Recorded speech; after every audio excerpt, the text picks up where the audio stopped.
March madness begins. March is the craziest, most intense and happening month in 2025. We're going to have two eclipses. We're going to have Venus and Mercury going retrograde. We're going to have Neptune moving into Aries. Bam, bam, bam. Each one of those events is big astrological events. Put all five together, and I called it March Madness. So this is very important to watch, to be prepared. The layers will be shifting, the directions of our lives with eclipses, fated events get activated in our lives. With retrograde planets, we turn direction, we start changing how we feel, think, and feel about something. With eclipses, we totally derail the train onto another direction, basically. So, wow. And it's all happening in Aries, around the Aries area. But actually, to know specifically how this is going to affect you, you can, even if you're not looking at this video, you can just go to my transit calendar, personal transit calendar at astrolada.com, enter your birth details. No one else in the world will have the same transits like you have. These videos that I do for each of the 12 signs, they're just for your ascendant sign or sun sign or moon sign. But this calculator calculates every position of the planet in your horoscope. Is it Saturn? Is it Mercury? Is it Venus? And it gives you the transits that you're going to have day by day. It's only free for 7 days, but each 7 days it gets updated. So you always see 7 days ahead, but you can open for a longer period. And if you want to see those eclipses, one in Virgo, one in Aries, will directly affect you, you can check. For example, this is my horoscope. The eclipse is directly affecting me. It's conjunct my Mercury. It will totally turn around anything connected with Mercury in my horoscope. And look how many extensive interpretations there are. Or what other transits will retrograde Venus directly? They affect you directly. You look at transits of Venus. Oh yes, retrograde Venus will be opposite my Jupiter. Retrograde Venus will be square trine my Uranus. You can see much more specifically than those videos how you will be affected. And of course, we end with Neptune in Aries. Crazy. The eclipse, I don't know what's going to happen with the world. Let me just be honest. There might be big revelation of markets with those retrogrades, Mercury and Venus next to Saturn, next to Neptune, eclipse on the same degree. Some big news with wars and peace, because it's all happening in Aries. The world either getting in arms or disarming. I don't know which way it goes exactly. Big eclipse, lunar eclipse in Virgo. Virgo is the sign of the working class people, is the sign of the medical and hospital industries and the diseases as well. So where is going to hit us from? I don't know. This eclipse in Virgo is exactly opposite Saturn and opposite Neptune. So you have to be more careful with health, because this is the axis of illnesses, diseases as well, water, matters connected to water. But then all the action is also in Aries. So we have water, fire. Let's start. I'm not going to go for the whole world, but individually, because you're important, how you're going to deal with these energies in your life. And believe me, this is once in a year, very rare opportunity or lifetime to really reset in a big way a certain area of your life where all this action is happening, whatever areas is. Let's begin. And by the way, I have 5-hour video for Neptune in Aries for each one individually, only for personal predictions.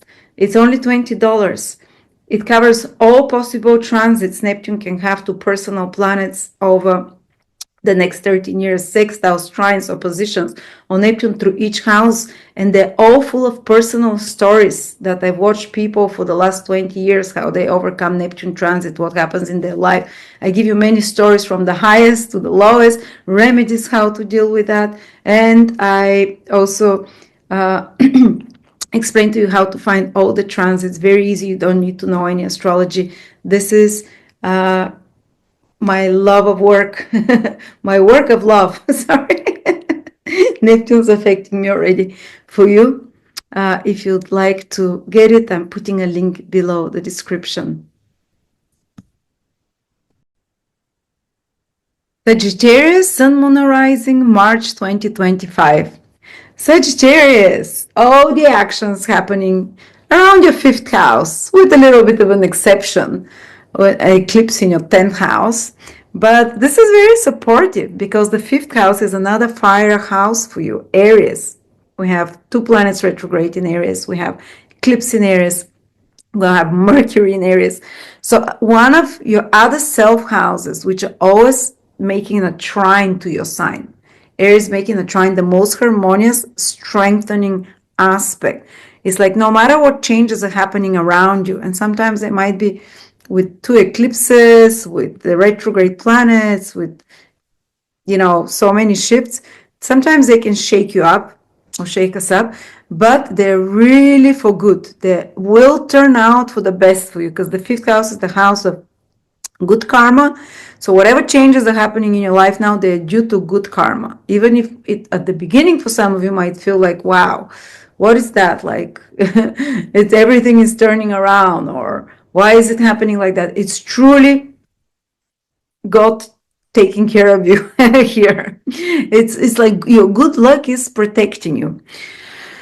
So there is this unlocking, even paying back of some good things you did in a past life or this lifetime with 2 retrograde planets. It might get paid back to you. And sometimes because fifth house rules, for example, things that are like speculative investments. Say you bought, I always give this example, you bought a few cryptos way back in 2010 that are 100 cryptos and you forgot about them, and if your fifth house gets activated and you have the good karma, because fifth house is the house of winning lottery, speculative investment, so you make a lot more from it. So I don't know, there might be activation in March and in April for you for some payback for such previous actions that you don't even remember. If you have the good karma, if you're a good person, you probably have it.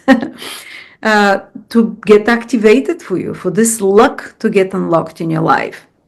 But let's speak about more mundane things. What about Venus on the 1st of March is turning retrograde in your fifth house. So is Mercury on the 14th of March. So the whole April we have retrograde planets in your fifth house. Well, old love can come back. These 2 planets, Mercury rules your 7th house of relationships, in your 5th house of love. And it might come back only so you can see what a loser they were, or to restart it sometimes. Or you might change how you feel about romantically about the partner. You might like recognize someone with new eyes, like, wow, I've known you for a while, but now I see you through romantic eyes. Like, because retrograde planet is an alternative look at things in a different way than before. And you're like, what? Or the opposite. Wow, why do I like you? Suddenly the magic is gone. There might be this rethinking. Or it can mean that you're trying to romantically restart. If you have already existing relationships, sometimes it gets stale. So you might try to restart, to go back to the old spark you had, retrograde planets. But also if in a relationship, romantic, especially romantic, we're talking, there is some unsaid things that were buried under the rug, things that were not addressed, if you don't feel loved enough, or if they're not showing their love, if your love languages are different, it might become a theme of you to discuss again and to be brought to the surface. You might need like, oh, I need more touch, or I need more presence, or whatever your love language is, or why you're upset about romantic partner. These themes can come back to be reworked because the ultimate goal of Mercury and Venus is more harmony, more balance, more fairness. So ultimately by mid-April or May, you might have a much better romantic relationship, much more, that like that, or someone from the past might come back, or if there is some disparities romantically, there can be a bit of a romantic crisis there, or you might just fifth house, even if you're single, can mean that there is you're trying to restart some old hobbies that you haven't. Maybe you haven't skied in a few years and it comes back to you now in March. Maybe you haven't been on a holiday that you used to love going to, like Hawaii, I don't know. And suddenly you have the simples, I want to go back to this place that really made me joyful and happy, to restart the fire. And Mercury, Venus retrograde will really help you, unless you're going on a holiday to a brand new destination, it can be a bit more messed up there, because if it's something new, unexpected, surprising things happen. But it can also be that I was having Mercury and Venus retrograde in the 5th house from my son this summer. Both of them were retrograde there. And was it this summer? Yeah. And then in 2016, 2014 as well, I had it. And that was time I reconnected with 2014 with partners that I haven't had closure with. And within those 2 weeks period, I really got the closure and we became friends and all the pain went away. So that was like healing. And this year when it happened, it was more like reconnecting with people I hold dear in my heart, which was loved people, and spending more time with my kids, because 5th house is also children. Some of you might mean you need to pay extra attention to your children. For me, it was the summer. The kids were not at school. We were off. Our schedule was all off. So I was trying to think of ways to entertain them, and it changed our relationship. I tried to change and arrange things for them. So also, as one of your children or grown-up children, you might be going through change of how you relate to each other. They can be going through a change in their life in some way, or rethinking, or you maybe have not seen your child and they come to visit you. Or some other loved people, because 5th house people may be someone you used to have a lot of fun with, that you can reconnect with. Or 5th house is also creative projects. So if you have your own business and you've grown it out like a baby, this is your 5th house. You might rethink it. I always give this example. Mercury retrograde in my 5th house is when I saw all the problems in my website, one after another. I was like, people couldn't find this, that, and I really thought it was so outdated. And that's when I said, that's it, I'll make a new website. I couldn't do it within this. I'll fix the old website, let's say. So I started. So if in some of your creations you see something breaking down or not working as well, Mercury Venus ultimate goal is to improve it. And 9 months later, I had a way better functioning website.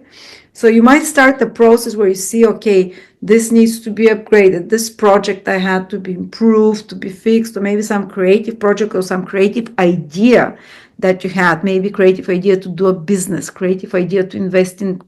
It's not only, it's ideas. 5th house is ideas. Your own personal ideas can come back to you so you can manifest it. So you can put your energy into it. You can pour your love into it.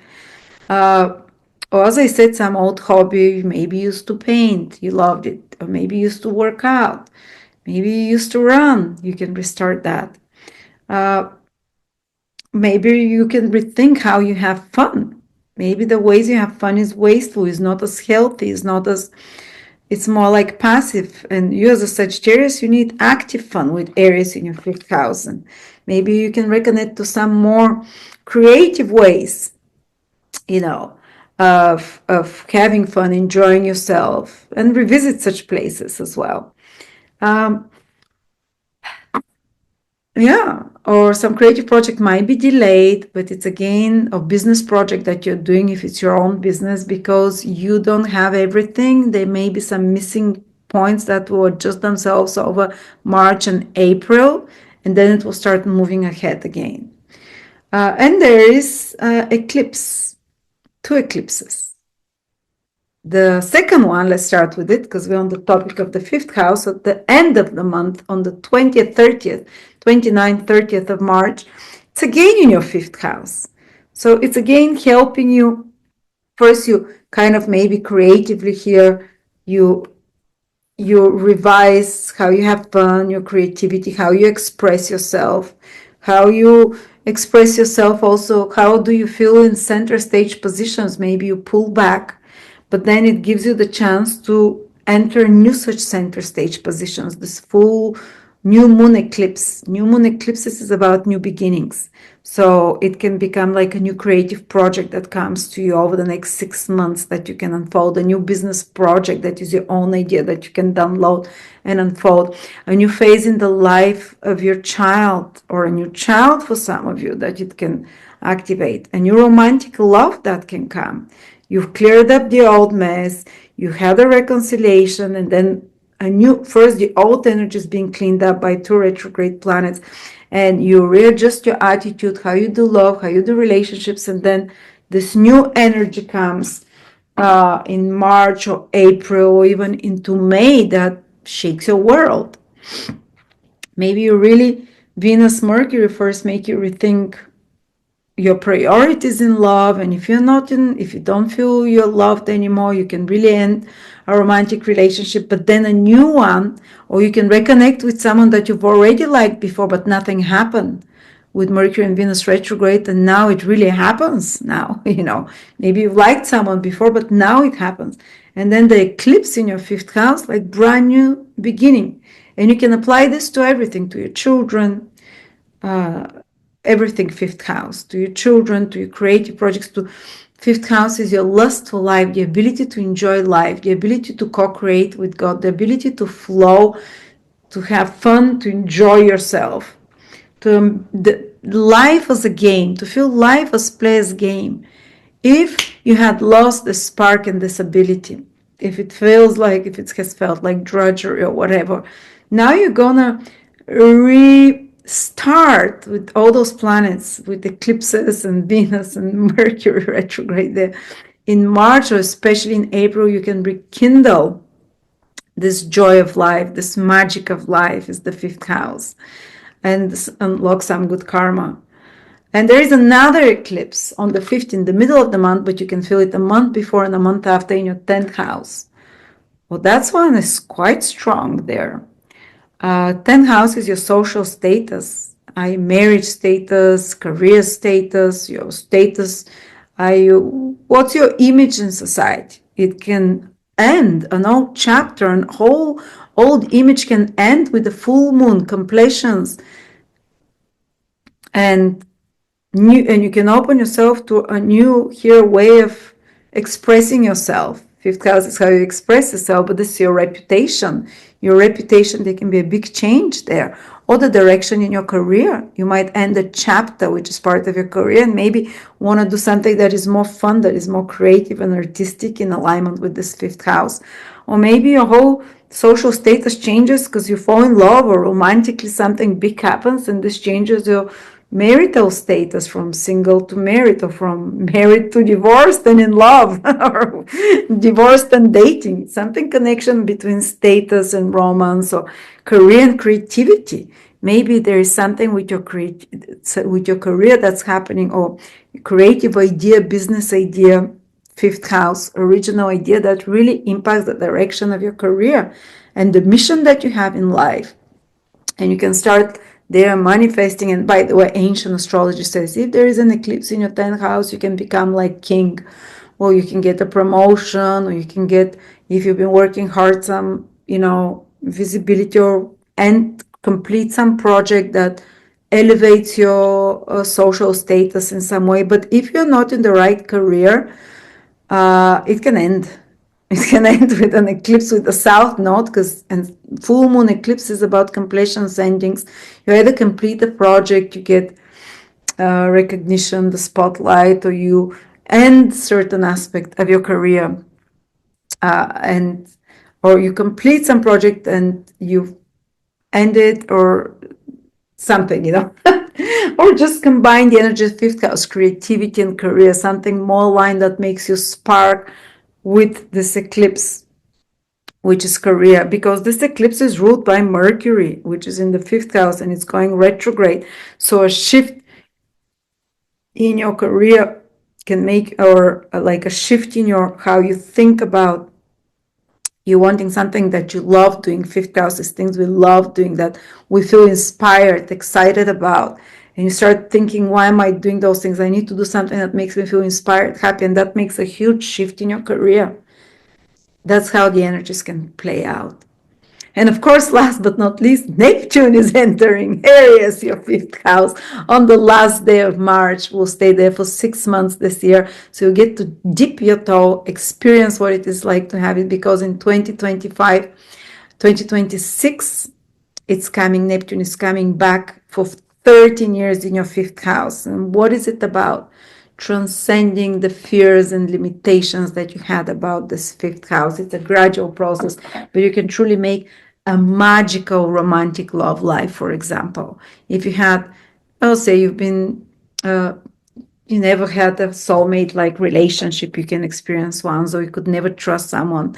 You know, you might feel this merging of souls romantically, or transcend the limitations in regards to what's possible about having children, or in regards to your relationship with your children, or your child can transcend the limitations of their life and do something that they didn't think it was possible, or you can transcend your creative limitations. You can do something creatively inspired with a mission that you never thought you'd do, that makes life feel magical, aligned.